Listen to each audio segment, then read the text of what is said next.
Assalamualaikum warahmatullahi wabarakatuh. Salam sejahtera bagi kita semua. Yang saya hormati Ustaz Hanifah.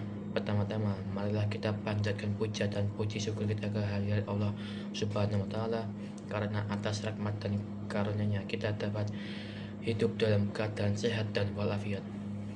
Hari ini saya ingin mengajak kita semua untuk merenung dan menyadari satu persoalan besar yang hingga kini masih menjadi penghambat kemajuan bangsa, yaitu korupsi. Korupsi bukan hanya mencuri uang, tetapi mencuri harapan rakyat.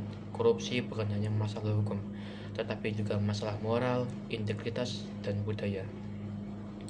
Indonesia adalah satu negara yang kaya akan sumber daya alam, memiliki penduduk yang cerdas dan kreatif. Namun, potensi itu belum sepenuhnya bisa dinikmati oleh rakyat karena korupsi.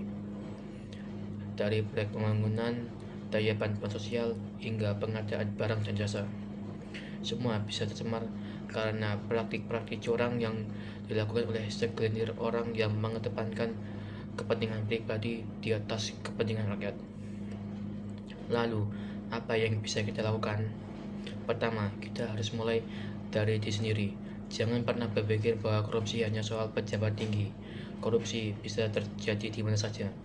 Ketika kita mencontek saat ujian, ketika seseorang menyuap untuk mendapatkan pekerjaan, atau kita tidak jujur dalam pekerjaan kita. Semua itu adalah bentuk-bentuk kecil dari korupsi yang lama-lama bisa membudaya jika dibiarkan. Kedua, perkuat pendidikan karakter dan nilai-nilai anti korupsi. Sekolah dan keluarga harus menjadi tempat menanamkan nilai kejujuran, tanggung jawab, dan keberanian untuk berkata jujur.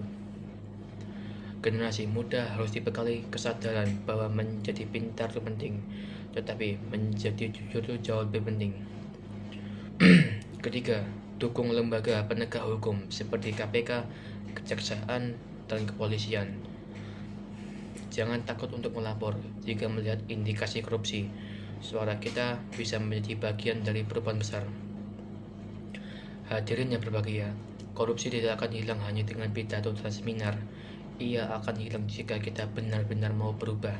Jika satu orang bisa memulai korupsi, maka satu orang juga bisa memulai perlawanan terhadap korupsi. Mari kita buktikan bahwa bangsa ini layak untuk maju, bahwa rakyat Indonesia layak untuk hidup sejahtera tanpa dirampas hak-haknya. Mari kita nyatakan cukup sudah, tidak ada tempat untuk korupsi di negeri ini.